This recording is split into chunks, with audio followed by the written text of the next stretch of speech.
Beleza. Boa noite, pessoal. Sejam Quando bem-vindos.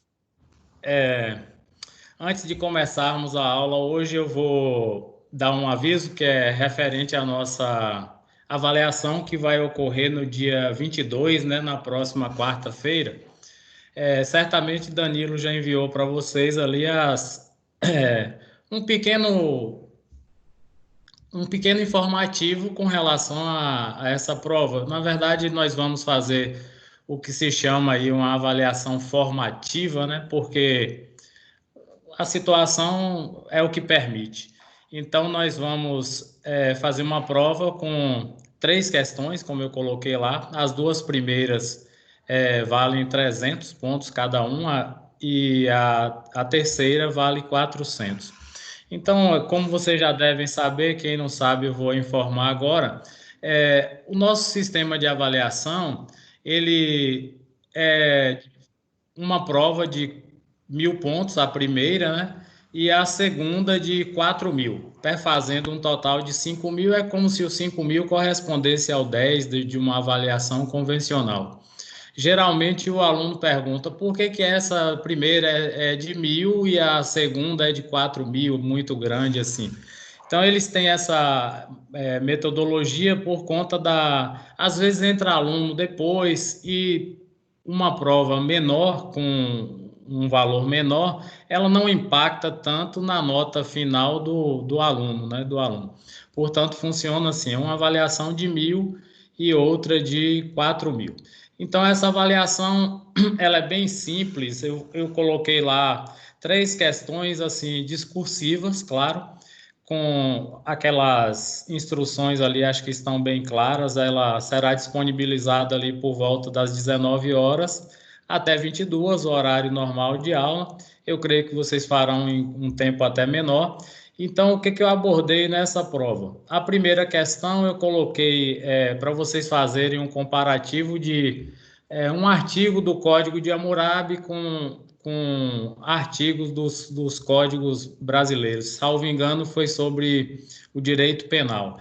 Então, você vai fazer um comparativo, está bem claro lá o que eu peço. É uma questão de interpretação, tá? Então, o que você colocar lá, eu vou considerar, salvo se você fugir bastante do assunto, aí não tem como considerar, mas é uma questão bem tranquila. Vai dar para vocês perceberem qual é o espírito daquela questão, o que se pretende. Na verdade, como essa é uma disciplina bastante doutrinária, assim, não é letra de lei, então vocês vão perceber logo de cara o que eu estou pretendendo com aquilo, está bem claro o texto. A segunda vai no mesmo diapasão, nós vamos pedir aí também comparativos, e a terceira da mesma forma. Na segunda, deixa eu me conferir aqui que eu coloquei. Ah, tá. Peço para comparar direito grego, a terceira é relação do Tribunal de Júri da Grécia, que é a L-Haia, comparado com o nosso Tribunal do Júri. É bem tranquilo para vocês responderem, porque como nós falamos lá atrás na aula sobre Grécia, o Tribunal do Júri, que era a L-Haia da Grécia, é uma transferência das atribuições do magistrado para a sociedade. Então, quando os crimes dolosos contra a vida, que são punidos pelo Tribunal do Júri, tem essa função. Então, você vai discorrer basicamente sobre isso. Enfim, é bem tranquilo, não vamos ter problema. Esperamos, desculpem, que na próxima avaliação nós já estejamos com a avaliação presencial mais tranquilo, para que aí a gente possa fazer uma prova mais bem elaborada. Sobre a aula de hoje, ela é a aula já da 3.1. Eu não me esqueci que a Daniela me falou que ficamos devendo uma aula. Então eu faria essa aula hoje, mas como é véspera de prova, e essa aula aqui ela é bem tranquila, porque por estar mais próxima da nossa realidade, a gente começa a falar aqui de algo que ocorreu no século XVIII e no século XIX, que é um tema bastante recorrente quando você estuda aí no ensino médio. Nós vamos falar aqui da era napoleônica e da importância do Napoleão para o direito no Ocidente. Basicamente, claro, nós vamos falar do direito aqui no Brasil, né, a influência do Código Napoleônico para o nosso direito civil. Então, é bem tranquilo. Antes de começar a aula, é necessário, não sei se vocês lembram ainda, há quanto tempo saíram do ensino médio, que a gente precisa fazer uma breve explanação sobre os ideais da Revolução Francesa, tá? Até o momento do surgimento de Napoleão. Quando nós fazemos uma aula sobre Revolução Francesa, geralmente a gente começa falando dos antecedentes da Revolução Francesa, principalmente da questão tributária, né? A França pré-revolucionária, nós tínhamos ali três classes, que é o clero, a nobreza e a burguesia, sendo que essas três classes eram compostas de mais ou menos 1% de membros do clero, 2% dos membros eram burgueses e cerca de 97% eram 2% clero, desculpem, e cerca de 97% eram burgueses. Como burguesia, nós temos aí um leque bem amplo dessa classe social lá da pré-Revolução Francesa. Então, nós temos ali sans-culottes, que é uma expressão que significa são pessoas pobres que não usavam as calças ligadas da nobreza, tipo essas calças que as mulheres e alguns homens vão para a academia porque o esporte da nobreza preferido era a equitação, a montaria, né? E aí só os nobres tinham acesso àquelas calças. Então, quem não tinha um culote usava uma calça mais rústica. Então, o sans-culottes era um dos membros da burguesia, os membros pobres. Nós tínhamos também os camponeses, tínhamos os industriais, alguns comerciantes e financistas. Então, a gente chama a burguesia de uma classe eclética.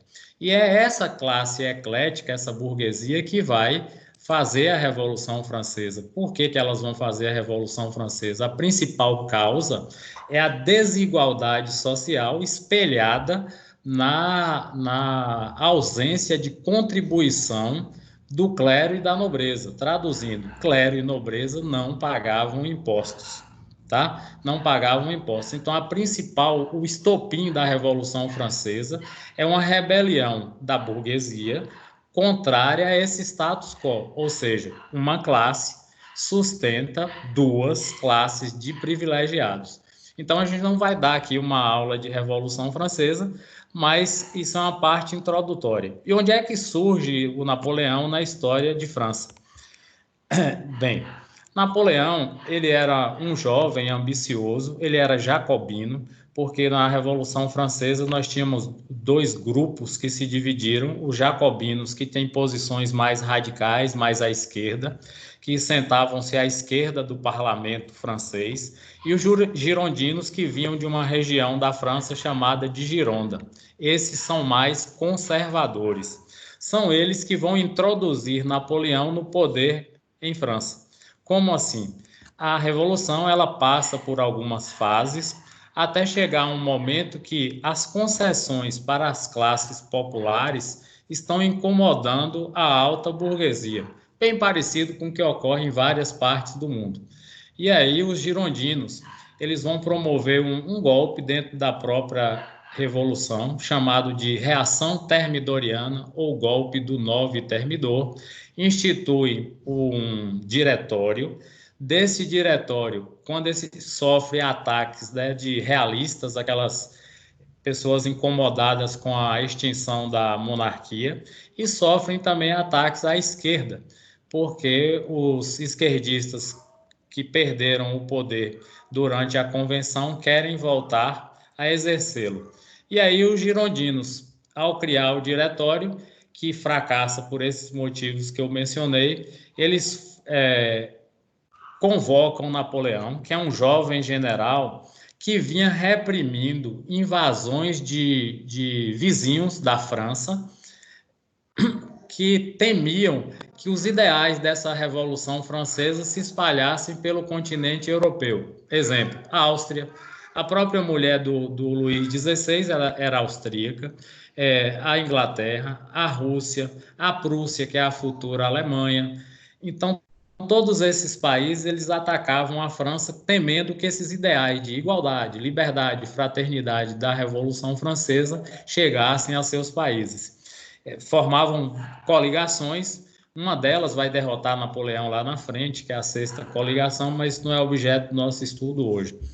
E aí o Napoleão se destaca como general. Ele chegou ao generalato com 24 anos, é um cara brilhante, né? Um historiador de cariz marxista chamado Eric Hobsbawm. Ele chama Napoleão, atribui a Napoleão e a Lenin, o líder da Revolução Russa, como os homens mais importantes da história, tá? Ele ouvida até o papel de Júlio César e coloca esses dois como os homens mais importantes da história. O Hobsbawm é um historiador, foi professor de Oxford e da London School of Economics. É um cara brilhante também, morreu recentemente. Enfim, vamos lá. Então, Napoleão chega ao poder assim, ele chega ao poder como cônsul, depois ele faz um plebiscito, confirma o consulado, depois ele se transforma em imperador. Sérgio. Oi, pois não? Tem duas alunas aí pedindo para você autorizar a entrada delas aí. Tá, desculpa, obrigado, Dani.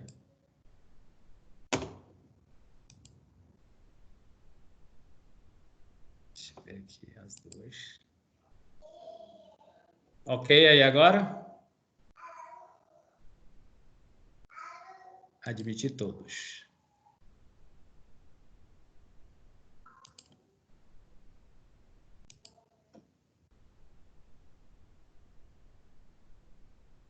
Bem, aí, como falávamos, o Napoleão chega ao poder nessa conspirata aí dos girondinos, inicialmente como cônsul e posteriormente como imperador.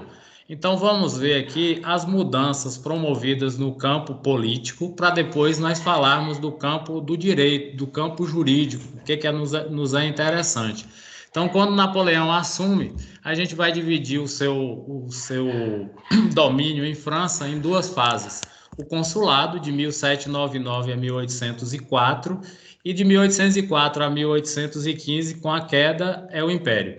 Então, ele pacifica internamente a França, faz acordo com países vizinhos, faz um acordo com a igreja, isso nós vamos ver lá na frente que vai ter um impacto no Código Napoleônico.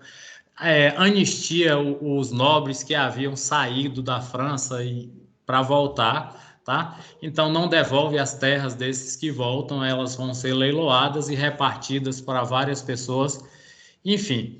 E vai promover também uma recuperação econômica. O Banco da França foi Napoleão que criou uma moeda que foi o franco, hoje a moeda da França é o euro, né? Entrou na zona do euro. Estimulou os financiamentos industriais e agrícolas, prêmios para as invenções, várias mudanças ele promoveu. E centralizou administrativamente a França. Aqui já começa o ideário dele de pensar um código, né? Então ele foi primeiro cônsul, depois ele vai ser imperador. Então a escolha de ministros, ele vai agora pelo mérito e não pelo critério de nascimento, tá? Antes você tinha aí o critério de nascimento, o cara era de uma família aristocrática, ele passava a pertencer ao corpo administrativo na França. Tá? Uma das causas do fracasso da administração dos Luíses foi esse aí. E aí vamos falar aqui brevemente do Código Civil para depois voltarmos lá na especificidade dele. Promover a igualdade jurídica.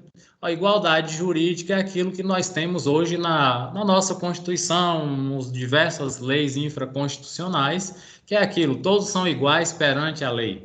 O direito à propriedade, se a Revolução Francesa ela foi uma revolução burguesa, liberal burguesa, obviamente que ela ia facilitar, privilegiar aos direitos da burguesia, que agora passa a ser uma classe emergente, não mais ficará a reboque dos aristocratas e dos membros do clero. Ela vai dar as cartas agora em França e também influenciar o mundo inteiro. Nós fomos influenciados pelos ideais da Revolução Francesa.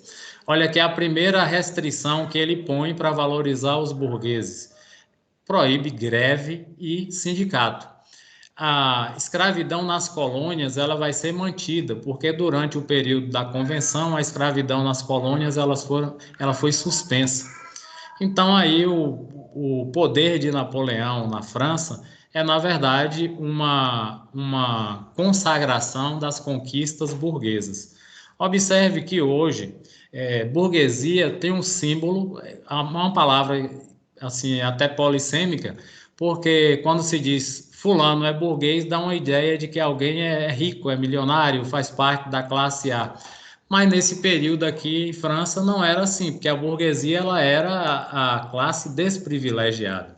Mas depois da Revolução ela passa a ter esse papel marcante aí, né, e passa a exportar seus ideais para o mundo todo.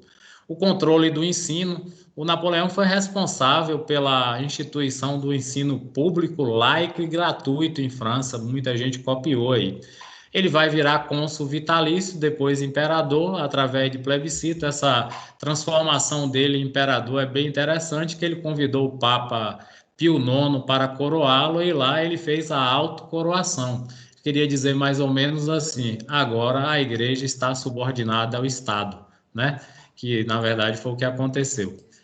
Enfim, diante desse início aí, vamos para efetivamente falar aqui do Código Civil, né, que é o que nos interessa.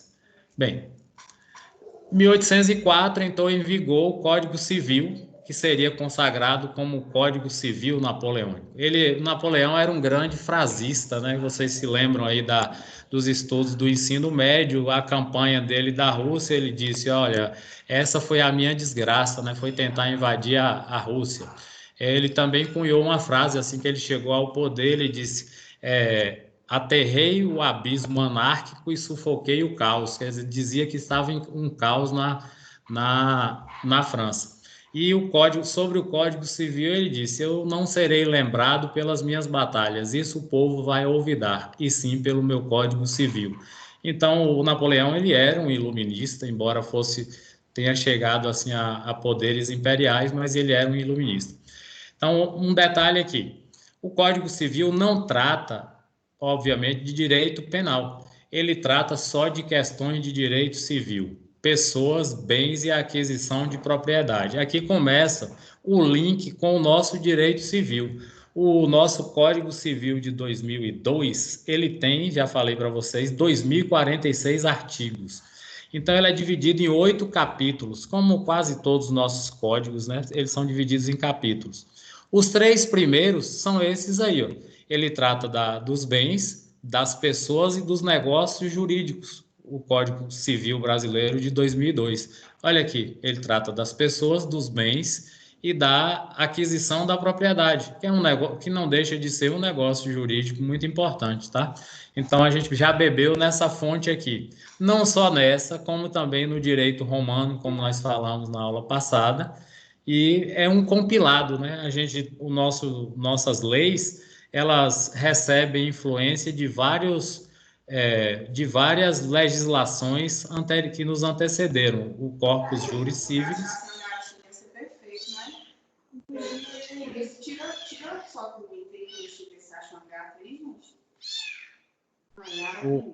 Estão falando comigo?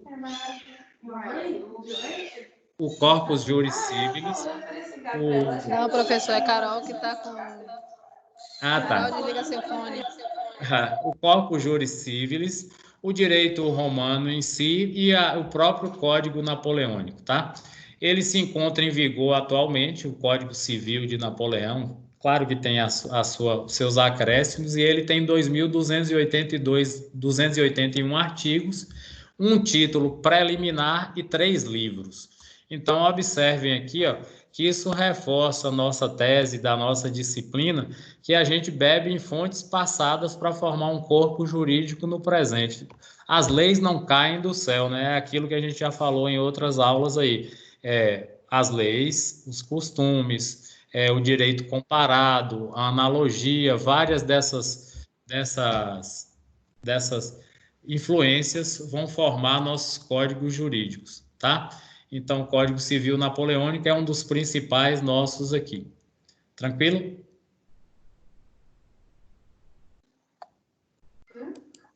Tranquilo. Então, vamos lá. Ó, aqui a inspiração no direito revolucionário, o direito da Revolução Francesa e no direito romano, vai fazer com que o Código Napoleão ele espelhe esses princípios da Revolução Francesa aqui: liberdade, igualdade e fraternidade. Só que aqui a liberdade com relação à liberdade de contratar, o direito à propriedade, o direito à vida, todos esses três princípios são ligados ao iluminismo, porque a Revolução Francesa ela teve como base ideológica o iluminismo. Então, a liberdade da pessoa, a liberdade e segurança da propriedade, não poderia ser diferente, já que a Revolução foi burguesa, abolição do feudalismo, laicismo, etc. Bem, a abolição do feudalismo, ela merece um comentário aqui. Por quê? Olha, quando você estudou lá no ensino médio o feudalismo, você lembra que o professor deve ter dito para você assim, ó, o feudalismo é um sistema sociopolítico econômico que vigorou na Europa durante a Idade Média. Em verdade, é parte da verdade. Por quê? O feudalismo ele teve várias nuances. Cada região ele tinha um perfil diferenciado.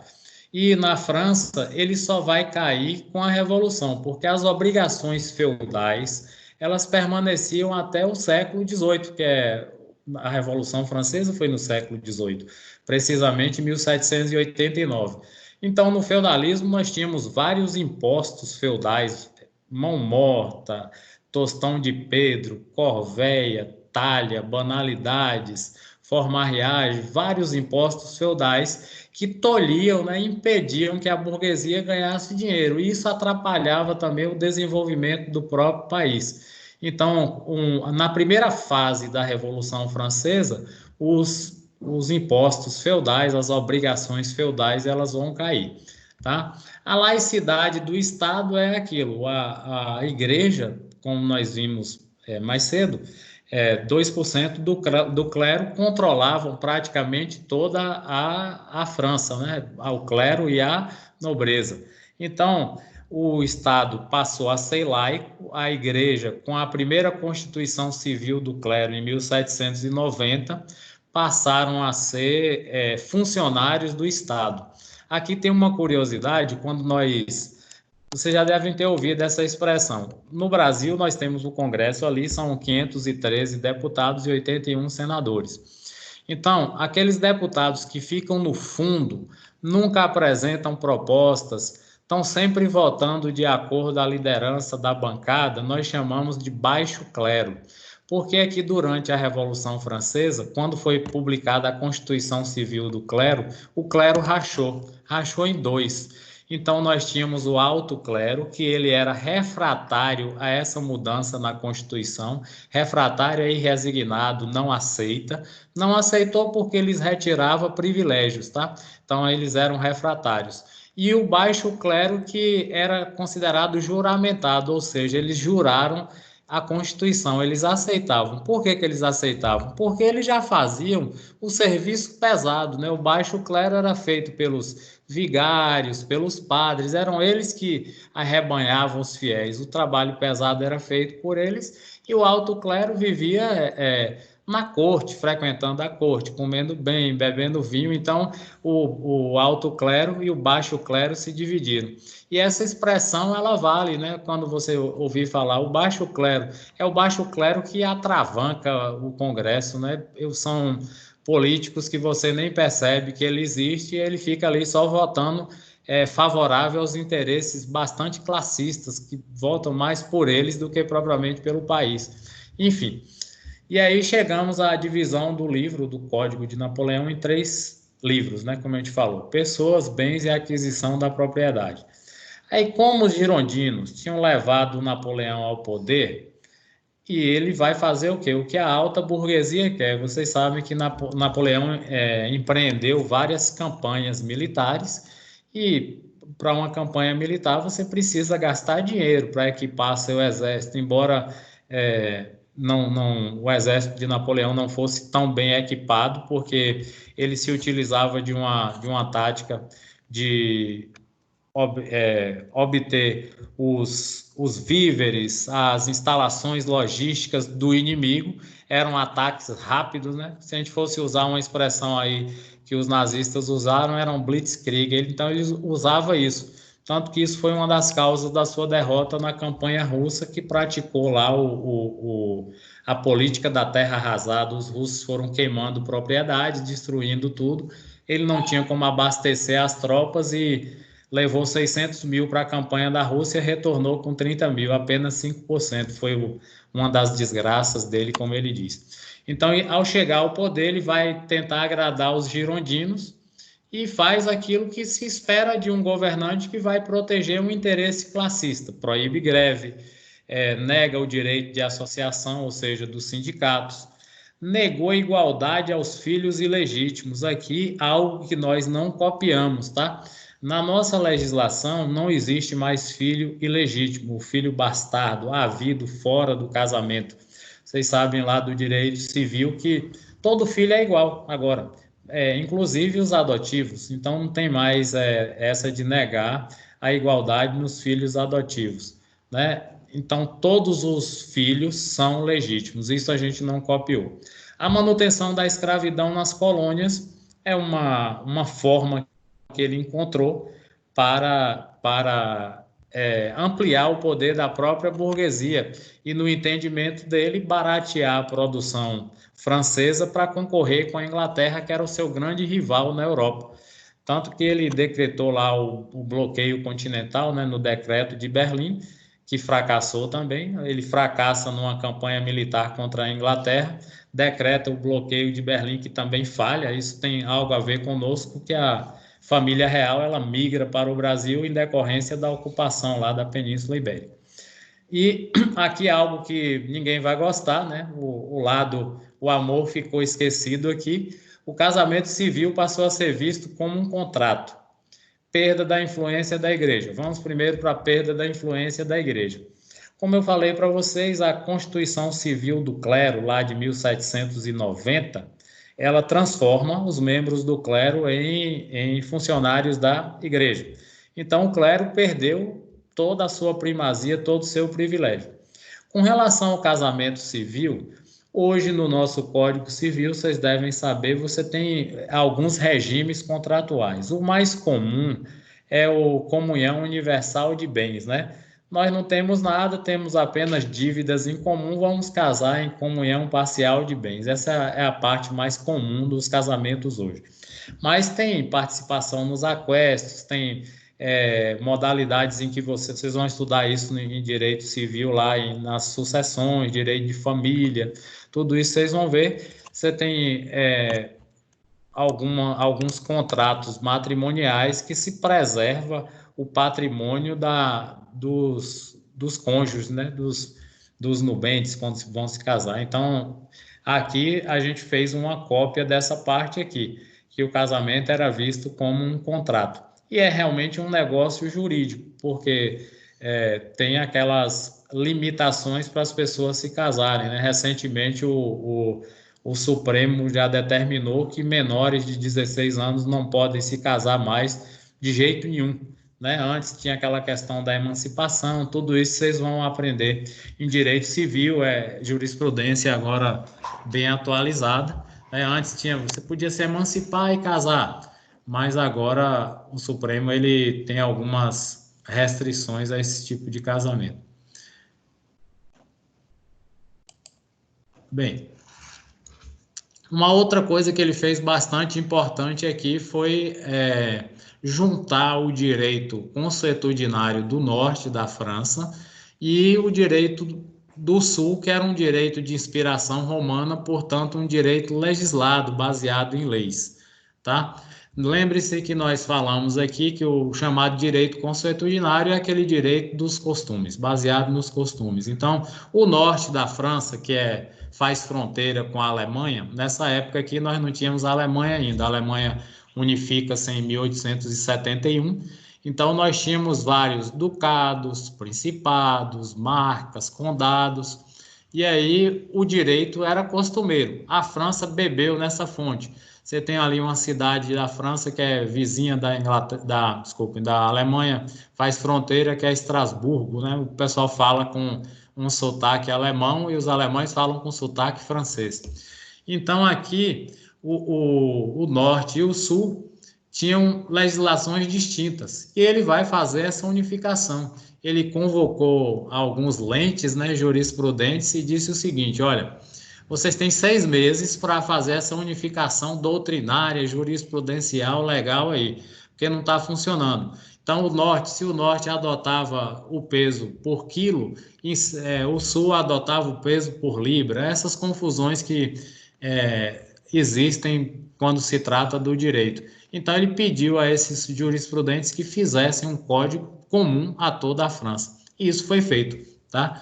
Então, em 3 meses, eles entregaram o pacote a ele. Então, eles estão, vamos promulgar aí o código e fica valendo isso.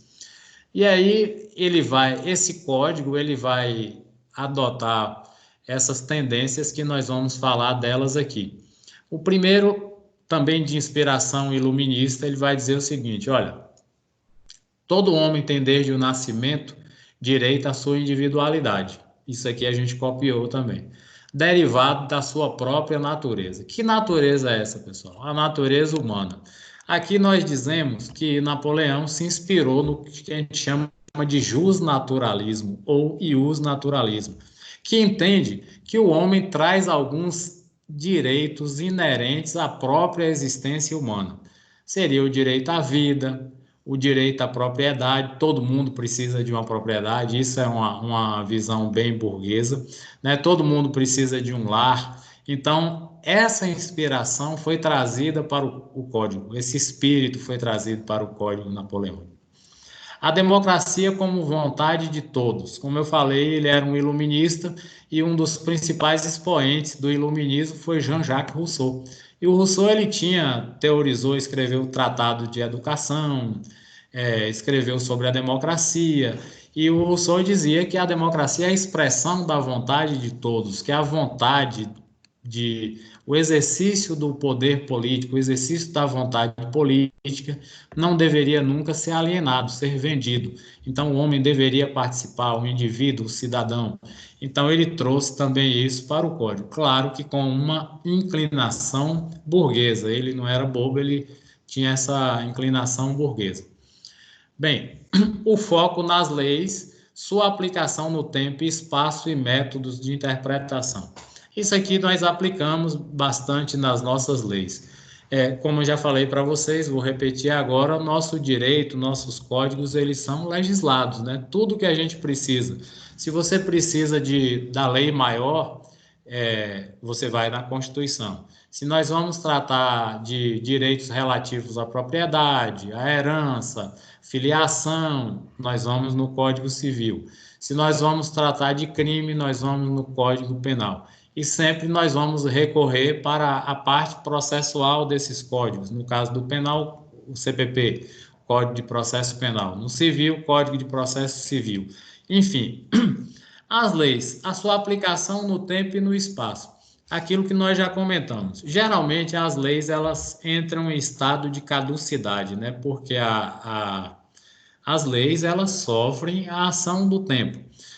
Nós não vivemos mais na época do Licurgo, aquele legislador lá de Esparta, né? Lembrem-se que eu não sei se falei para vocês na aula sobre Grécia. O Licurgo foi o legislador de Esparta. E ele dizia: vou para uma batalha, enquanto eu não retornar, as leis de Esparta não mudam, né? Então ele defendia a perenidade das leis. Alguns pensam assim, mas nós já vimos aqui que as leis elas sofrem influência do tempo, de interpretação, as coisas vão mudando, né? Não sei, foi na aula passada que eu falei, como é que a gente vai interpretar agora os contratos à luz de uma quarentena, à luz de uma pandemia, né? Os contratos, alguns terão que ser revistos, não temos certeza se todos vão ser revistos, mas há princípios protetivos dos contratos para casos específicos, casos que fogem a uma realidade, que é aquela cláusula que eu mencionei lá na aula passada da rebus sic stantibus. A cláusula rebus sic stantibus, ela quer dizer assim, em se encontrando as condições atuais como eram no passado, os contratos devem ser cumpridos, como eles foram celebrados. Então, se eu celebrei um contrato aí com a Osni de aluguel de R$ 1.000 e a situação não mudou, não há que eu falar que não vou pagar, que eu não tenho condição de pagar, porque a situação é a mesma. Mas hoje, em decorrência da pandemia, da quarentena, do fechamento de lojas e comércio e tudo mais, eu posso utilizar aí da teoria da imprevisão, né? Caso o Osni não queira me conceder um abatimento no aluguel, eu vou bater as portas da justiça, né? Eu Vou concedo, depositar. professor. Pois não, obrigado.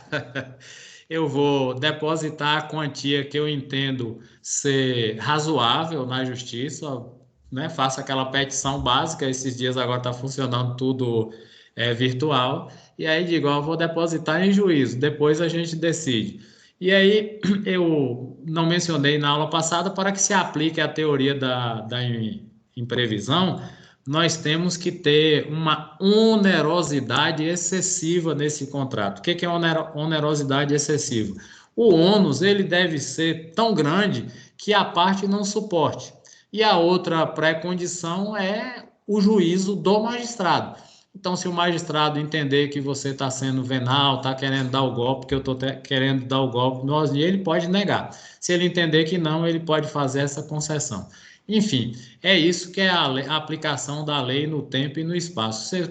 A partir do momento que começarem a pipocar essas ações, eu vou trazer para vocês alguns julgados. Já até pedi a 2 juízes aqui, amigos, que me mandassem os primeiros julgados para que a gente possa disponibilizar e mostrar isso na prática para o aluno, porque o direito só tem sentido se você combinar teoria e prática.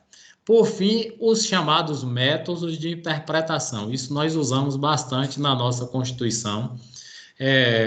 Nós vamos, se a disciplina de Teoria Geral da Constituição for disponibilizada no próximo semestre, nós vamos ver bastante isso aí. O método de interpretação, gente, são vários, tá? Nós temos o método literal. O que é o método literal? O nome já está dizendo, você interpreta literalmente o que está escrito, né? A letra da lei, tá? Então, se tem lá no artigo 5º, todo homem tem direito a interpretação justa, tal, todo aquele catatal lá do artigo 5º. Pronto. Esse é o método literal. Você tem o método hermenêutico, que você vai procurar. Hermenêutica é uma ciência que antigamente interpretava-se apenas textos religiosos, depois foi estendido para todo tipo de interpretação legal. Enfim, hermenêutica vem de Hermes, que é o mesmo deus Mercúrio, né? O deus das boas novas. Enfim, e aí o método hermenêutico ele vai procurar interpretar o espírito do legislador no momento que concebeu a lei. Isso há que admitir que é praticamente impossível. Como é que nós vamos perceber o que o legislador de 88 estava pensando na hora que ele pôs aquilo lá na Constituição? Dificilmente a gente vai conseguir. Então, você tem vários métodos. A maioria dos doutrinadores e dos jurisprudentes, eles entendem o seguinte: o melhor método de interpretar a Constituição é agregar todos os métodos, tá? Então, você pega vários deles e interpreta. Então, o intérprete da Constituição ele tem que levar em conta tudo, o espírito da lei, o momento político que ela vai ser interpretada. Vocês estão vendo agora um grande conflito de competências, né, entre o Executivo, a Presidência da República, os governadores, que também são executivos, mas do Estado, e os prefeitos. Alguns querem relaxar a quarentena, o governo federal ele tem um outro entendimento, então você tem alguns conflitos de competência. O caso do Rio de Janeiro, que o Wilson Witzel ele tinha feito barreiras. Aí a AGU, gente, é a Advocacia Geral da União, é ela que representa a União, representa o governo federal, tá? A gente vai aprender isso também em constitucional. Mesmo que ele saiba que a União Federal esteja flagrantemente errada, ele é obrigado a defender a União, tá? Então é o papel dela, mesmo que ele saiba. Embora, claro, ele nunca vai dizer isso. Então a AGU, vocês viram que ela foi ao Supremo dizer o seguinte: olha, o Estado, o ente federado, o Estado, ele não tem autonomia para decretar bloqueio de rodovias. Isso é competência da União, do governo federal. O que o Supremo entendeu? Olha, o momento é crítico, nós vivemos uma pandemia, um regime de quarentena, portanto, a lei deve ser flexibilizada. O conflito de competência, nesse caso, deve ser olvidado, deve ser esquecido para um bem maior que é a vida, tá? Então, quando se fala de bem maior que a vida, nós nos reportamos lá a um dos fundamentos da República, que é a dignidade da pessoa humana. Então, tudo isso está aqui nesse tópicozinho de método de interpretação, ele é bem vasto, né? Então, a Constituição, ela deve ser interpretada à luz da modernidade. Claro que não pode se quebrar as leis com frequência, mas você pode interpretar de uma forma mais atual, mais odierna. No caso do direito civil aqui, lembremos sempre que o Código Napoleônico é só sobre o direito civil, ele também é interpretado à luz das mudanças da própria sociedade, porque, como nós falamos, sobre os filhos ilegítimos, não há que falar em filho ilegítimo hoje, porque todo filho, constitucionalmente, é filho, não tem mais essa distinção, seja o filho havido fora do casamento ou filho havido dentro do casamento, todo mundo é filho. Então, a gente não pode mais falar que A ou B é filho de C e D não é filho de C. Não existe isso mais. Então, é bem nesse sentido aí. O Código Civil também ele vai nessa toada, nessa esteira de abarcar as mudanças que a gente entende necessárias quando vai interpretar a Constituição. Então, voltando aqui ao Código Civil Napoleônico, ele é o reflexo, né, de todas essas tendências que vieram aí desde o direito romano, passando pela Revolução Francesa, chegando já no período que Napoleão é o supremo mandatário da França, né? Tanto como cônsul e depois como imperador. Tá?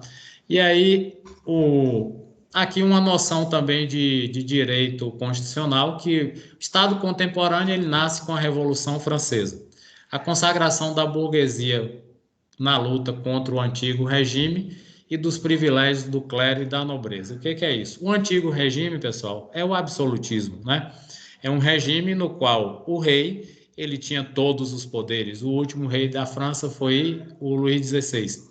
Então, a Revolução Francesa ela acaba com os privilégios do antigo regime e, consequentemente, do clero e da nobreza. O clero era 1%, nobreza 2%, e o resto da população, que era a burguesia, pagava por esse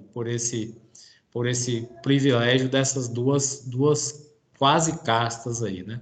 A luta por liberdade, igualdade e fraternidade, a representatividade e o sufrágio universal. Na história da França, assim como a nossa, eles passaram também pelo voto censitário para se chegar ao sufrágio universal. O voto censitário, no caso do Brasil, nós tivemos na primeira Constituição de 1824, a primeira e única monárquica, que o voto ele era censitário.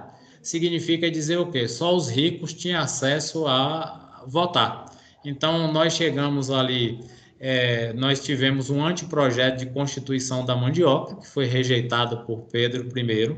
Depois ele outorgou a Constituição de 1824 e manteve os privilégios dos ricos.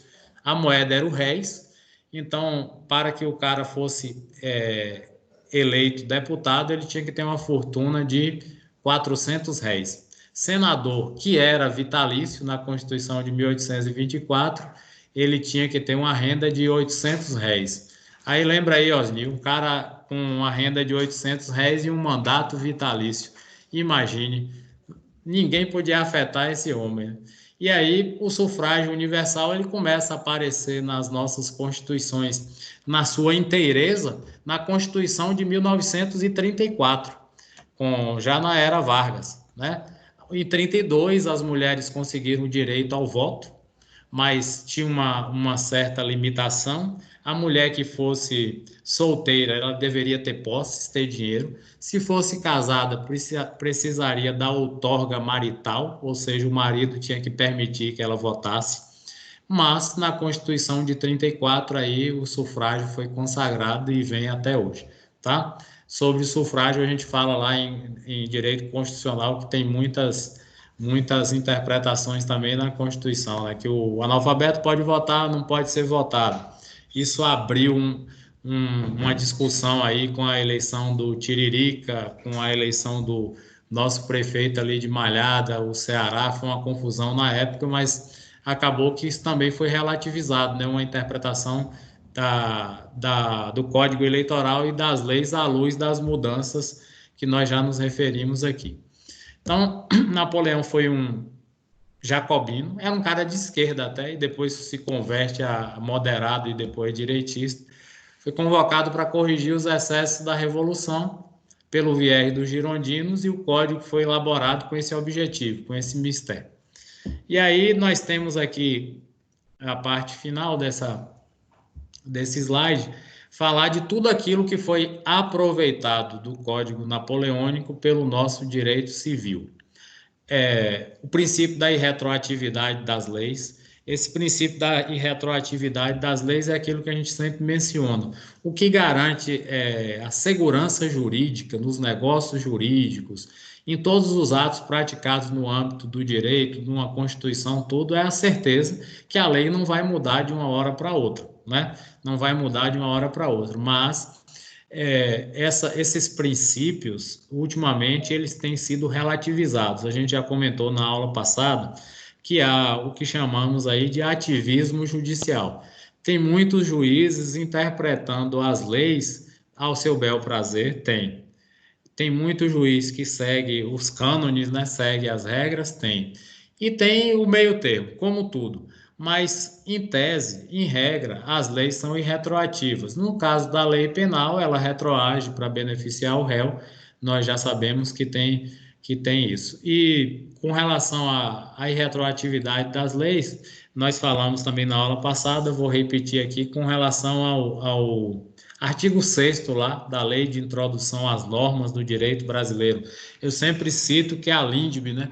Ela diz o que lá? Que a lei deve proteger o ato jurídico perfeito, o direito adquirido e a coisa julgada. Bem, o ato jurídico perfeito todo mundo deve saber o que é. Eu dou sempre aquele exemplo da venda do pincel por R$2, um paga, o outro e recebe o bem. Pronto, ato jurídico perfeito. A coisa julgada é aquela história que hoje é para inglês ver. Só termina quando bate lá no Supremo, né? Você tem aí inúmeras formas de provocar o judiciário. Se você tiver um bom advogado, tiver a boa vontade do magistrado, isso pode ser protelado aí, postergado até o fim, né? Até 11 instâncias, como nós já falamos. Sérgio. Oi, diga, Dani. Tem mais uma aluna aí pedindo para você liberar ela. Ah, tá. É Cirlei? Acho que é. Isso. Tá. Obrigado. Bem, estrutura interna dos atos jurídicos e vícios de consentimento. Então, o ato jurídico, nós já mencionamos, todo ato jurídico perfeito, as pessoas devem ser maiores, capazes. O vício de consentimento, vocês vão ver isso em direito civil. Um exemplo, eu sou menor, tenho 15 anos, não estou acompanhado nem pelo meu tutor, nem pelo meu curador, e aí celebro um contrato com o Bradesco, um contrato de compra e venda, vendo uma propriedade que vai ser minha por herança. Não posso fazer isso, é um vício aí de consentimento. Esse ato jurídico é imperfeito, ele não é um ato jurídico perfeito. Tem um vício de origem, né? O vício de origem no direito civil, ele pode causar pode ser nulo de pleno direito ou pode ser anulável. Vocês vão ver também isso lá em direito civil, o que é anulável, o que é nulo de pleno direito. Nulo de pleno direito é que o magistrado olhou ali de plano, ele já indefere, esse ato não pode ser. Né? O direito de propriedade, tá? O direito de propriedade que está consagrado no nosso direito, nós temos isso aí, uma herança também portuguesa, né? Vem as sesmarias, que era o direito de posse, depois o direito de propriedade. O nosso direito de família também foi abarcado lá do Código de Napoleão. Casamento, que nós falamos, que era entendido como um contrato. O regime de bens, que hoje você tem comunhão parcial de bens, comunhão universal. A filiação, a transmissão da herança, vocação hereditária e a responsabilidade civil. Responsabilidade civil, nós temos aí a responsabilidade civil objetiva cada vez mais praticada no nosso direito, né? Vocês vão aprender também no civil. É bem interessante. O poder público não gosta muito da responsabilidade civil objetiva. Você vai com seu carro, tem um buraco, você cai, aí você vai responsabilizar o prefeito. Ele diz, mas o que eu tenho que ver com isso? Quem cavou o buraco não fui eu, não, mas você tinha a obrigação de saber que tinha esse buraco na rua. Enfim, são vários institutos, vários diplomas legais aí do direito brasileiro que foram inspirados no direito de Napoleão, tá? Então, essas em vermelho aí são as contribuições dele para o nosso direito, tá certo? Bem, como eu vi que... Eu falo, né, velho? Não paro para essa máquina. Como eu vi que chegaram pessoas depois Está aí... Está focado, professor. Tá, obrigado. Como eu vi que chegaram pessoas depois aí, eu vou falar da nossa avaliação lá no início, e depois faço um breve comentário sobre tudo isso aqui para nós encerrarmos. Vale dizer que nossas aulas são das 19 às 22. Aí o Danilo até me falou, ó, tem alguns alunos que reclamam, mas, gente, a aula virtual ela não reproduz fielmente o que é numa sala de aula, porque ali você dialoga com um, com o outro, não é a mesma coisa. Você para, você tem intervalo, então é mais importante que você seja bastante objetivo, remeta o aluno para o estudo tanto do KLS, que é o nosso livro didático, e como para a legislação que a gente indica aí. Então, no final, sempre no final das aulas, você tem ali os indicadores, né? Que livro você deve pesquisar para você ver esses assuntos. Então, é para você fixar. Essas partes aqui são partes ainda introdutórias, elas permitem o aluno saber que quando ele começar a estudar, por exemplo, direito constitucional, ele vai ver que os direitos de primeira dimensão, segunda dimensão, terceira dimensão, eles foram buscar elementos na própria Revolução Francesa. Então, quando o professor falar, ele não vai ter mais dificuldade em perceber, olha, o marco cronológico foi ali a Revolução Francesa. Você vê que aqui nesse slide 7 tem que o Estado contemporâneo nasce com a Revolução Francesa. É a partir daqui que as dimensões do direito, as dimensões de liberdade, de igualdade e fraternidade passam a ser consideradas nas próprias cartas políticas, nas próprias constituições, tá? Então, quando você fala assim, direito de primeira dimensão, é o direito à liberdade. Então, esse é um tópico lá de direito constitucional que cai muito em prova, cai muito em concurso da OAB, isso você extrai ele daqui, ó. É o primeiro direito do cidadão, é o direito à liberdade. Então, quando você vê aquelas expressões, você vai assistir uma aula no YouTube, uma aula virtual, o professor vai lá e diz assim, na primeira dimensão, o Estado deveria prestar uma obrigação negativa, uma prestação negativa do Estado. Aí o aluno fala, prestação negativa do Estado, o que é isso? Ele está voando. Por que prestação negativa do Estado? Olha a base histórica. Percebam, se antes, no absolutismo, o clero, a nobreza e a própria aristocracia representada pelo rei sufocava a burguesia, no momento que há a ruptura, que há a revolução, o que a burguesia quer? Fora Estado, suma daqui. Eu quero uma prestação negativa sua agora, eu quero liberdade de contratar, eu quero liberdade de ir e vir, eu não quero pagar impostos, eu não quero a sua ingerência aqui na minha vida, tá? Bem, tudo muito bem, tudo muito bom. Só que essa liberdade excessiva, na segunda dimensão, ela vai ser mitigada, ela vai ser diminuída, como agora o mundo todo está acontecendo, até países extremamente liberais, como Estados Unidos, Inglaterra, até o Brasil agora, que é um misto, não é nem tão liberal, nem tão conservador, com exceção à economia, com relação à economia, você é obrigado a intervir, né? Então, esse é o segundo. Agora você já requer a prestação positiva do Estado. Ele vai cuidar da saúde, da educação, da segurança que vai surgir para que essa igualdade seja atingida, né? Você vai usar aquele princípio aristotélico do desigualar para igualar. Enfim, e a terceira dimensão é a dimensão da fraternidade, que ela surge. Você agora vai praticar a fraternidade, a solidariedade para pessoas que você não vê.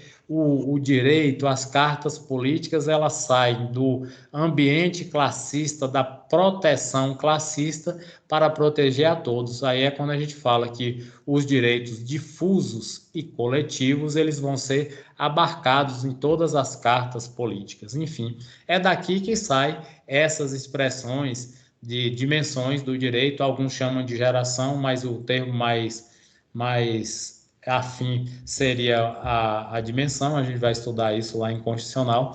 Então, tudo isso sai daqui da Revolução Francesa e vai enfeixar, né, vai formar todas as constituições do Ocidente, do mundo civilizado. Bem, como eu prometi, vou recapitular o que eu falei na aula. Bem, pessoal, que chegou depois. Nossa Sérgio, avaliação. Oi, diga. a gente não tem o livro disponível no AVA. O seu livro, o KLS. Sim, Na sua matéria não tem. tá. Não tem o Se você KLS. puder disponibilizar isso, se você falar com o Danilo para poder disponibilizar. E os Eu slides também, você passa para a gente por e-mail? De todas passo. as aulas? Sim, sim, passo. Uma pergunta aqui. Será que se eu mandar por e-mail, vai? Ele? Eu Eu vou entendi. tentar. Eu vou tentar. Eu acho que Eu vou não, tentar. porque deve ser muito grande o arquivo, né? Quantas Muito páginas pesado, são livro? né? Então, eu vou fazer o seguinte: eu vou Só tentar compactar. copiar as partes que eu vou utilizar na prova e enviar para vocês. Pode ser assim? Pode ser. Pronto. Eu vou copiar as partes que eu vou usar na prova e envio para vocês. No AVA não tem ele, não? Eu vou fazer o seguinte. Eu vou tentar. Não tem, Dá até certo. procurei para colocar. Isso que eu vou fazer dá certo. Eu vou copiar as partes que eu extraí a prova e envio para vocês no e-mail, tá certo? Aí vocês vão abrir no e-mail. Provavelmente amanhã eu já envio para vocês à tarde. No mais tardar, na parte no vespertino. Então, nossa prova, gente, é no dia 22, na próxima quarta. É uma prova bem tranquila. Dá para você resolver com o que nós falamos em sala de aula, porque, na verdade, eu peço apenas para vocês compararem artigos do Código de Hammurabi com artigo do Código Civil. Os dois estão dados lá, estão expressos na prova.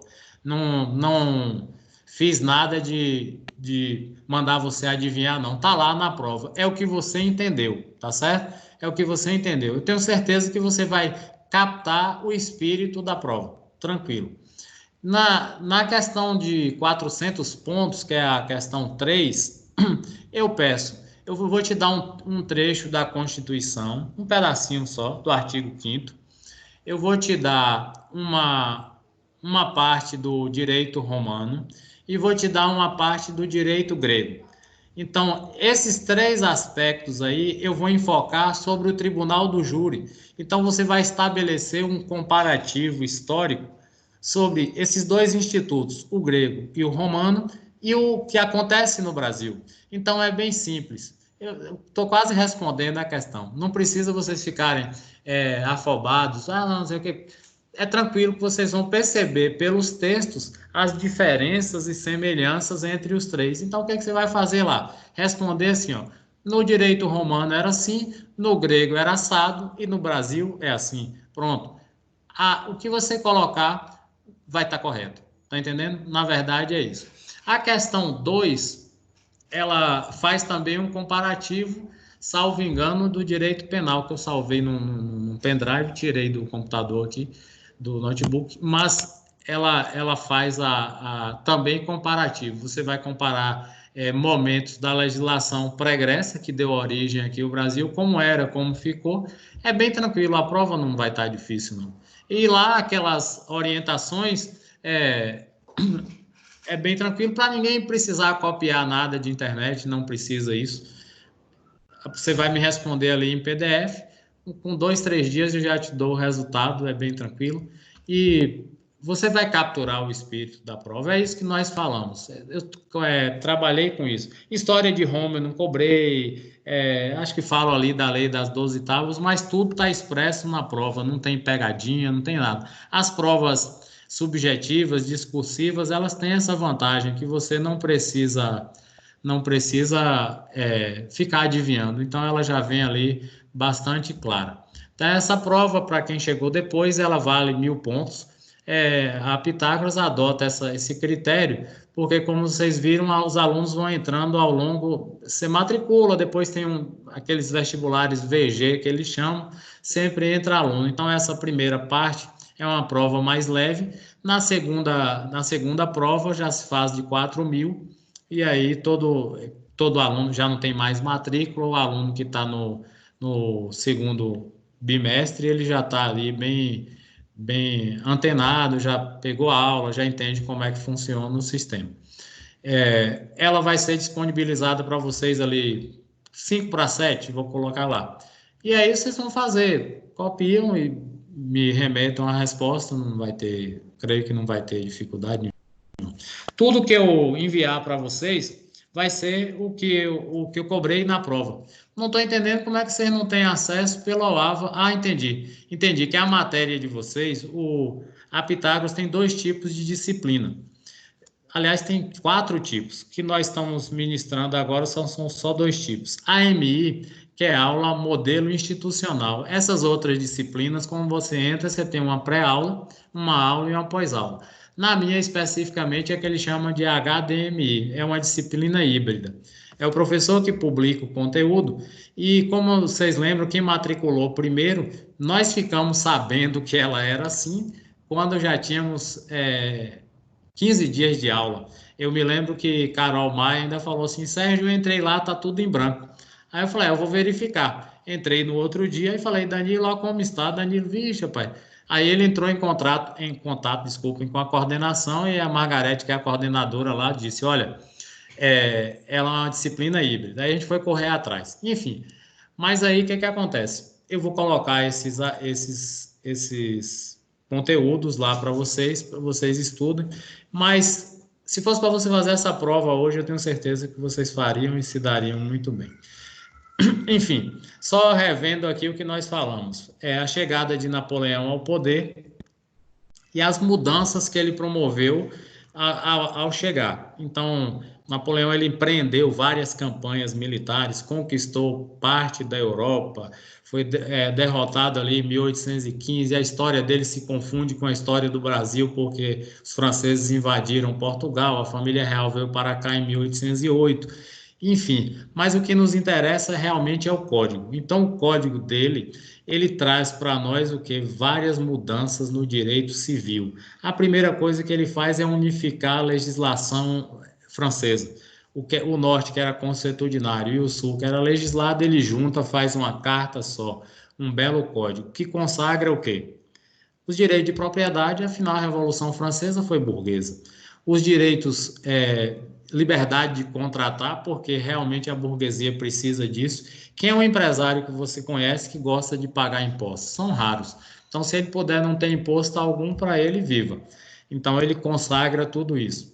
Deixa para nós como legado aqui, que nós copiamos tudo isso que nós falamos aqui, o princípio da irretroatividade, estrutura dos atos jurídicos, vícios de consentimento, direito à propriedade, direito de família, tudo está lá no Código Civil de Napoleão.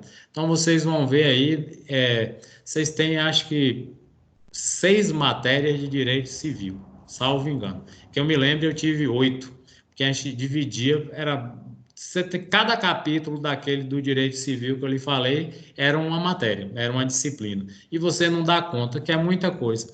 Aí o aluno vai e assusta, meu Deus, como é que eu vou fazer para exercer a profissão de advogado? Calma. Vários desses artigos você não vai usar, principalmente se você for advogado no interior, porque as causas no interior são causas comezinhas, causas simples, né? Quem você conhece aí como advogado está todo dia resolvendo assunto vamos lá, civil lá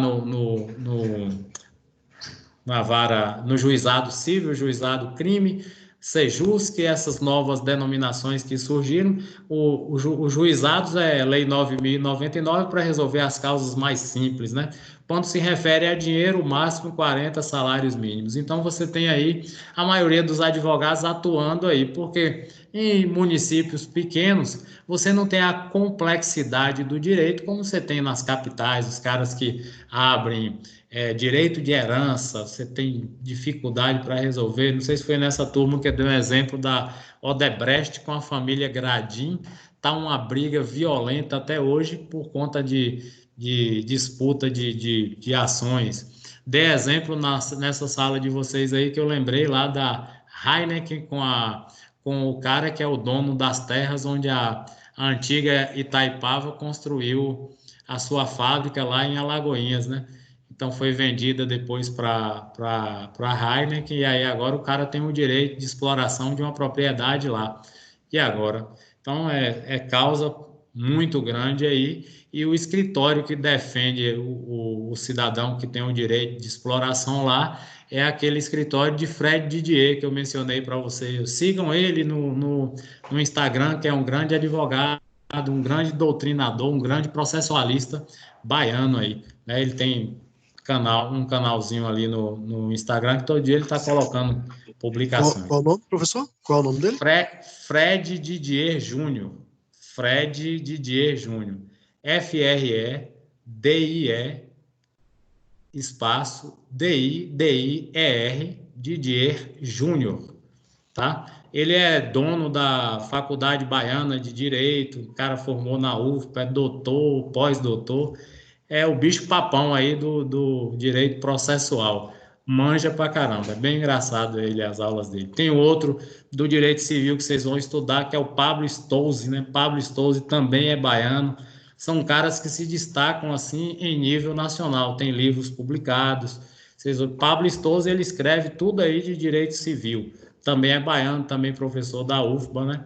Esses caras são... Pablo Stolze é juiz. O Fred Didier, ele tem eu falei que eu vou comentar um fato interessante da vida dele com vocês. Quando ele prestou concurso para juiz, ele e Rodolfo Pamplona, que também é juiz, também professor da UFPA e que escreve também com Pablo Stolze, eles comemoraram que já estavam passados, que os caras eram bichos para estudar. E aí ambos perderam, eles ficaram putos da vida. E aí o Pablo Stolze falou, eu vou fazer de novo e vou provar para esse bando de FDP que eu sou capaz. E passou. Aí Fred Didier tomou o caminho contrário, falou assim, a magistratura não me merece. E, na verdade, você poderia pensar assim, pô, que cara soberbo. Mas se ele não fosse o que é, quando você conhecê-lo, assim, na sua inteireza, você vai falar, ele fez a melhor coisa. O cara hoje é milionário, tem uma escola e é um processualista de mão cheia que os próprios juízes recorrem aos pareceres dele para fundamentar decisões. Então, o cara é o bicho, né? Ele faz que foi a decisão mais certa que ele tomou na vida, foi não virar juiz. Senão ele estava ganhando essa mixaria aí de 40 mil reais por mês. Mixaria. Enfim, gente, eu acho que falei demais por hoje. Estou esperando encontrar vocês de volta. Estou sentindo falta das aulas presenciais, do calor humano. Mas se vocês tiverem alguma observação a fazer, podem fazê-lo agora. Alguém não entendeu alguma coisa?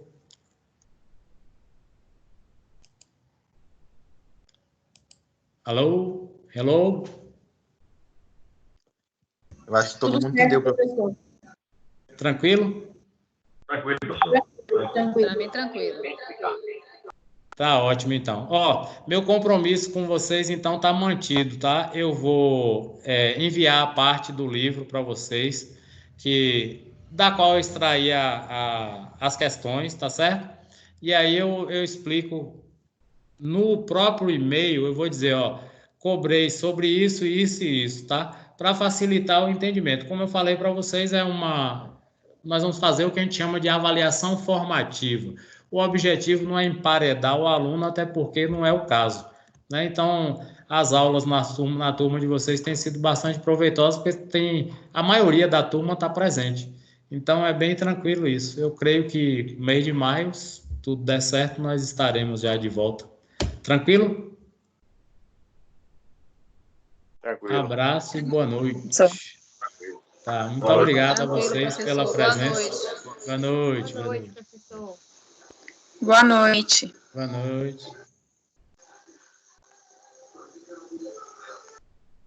Boa noite. Boa noite.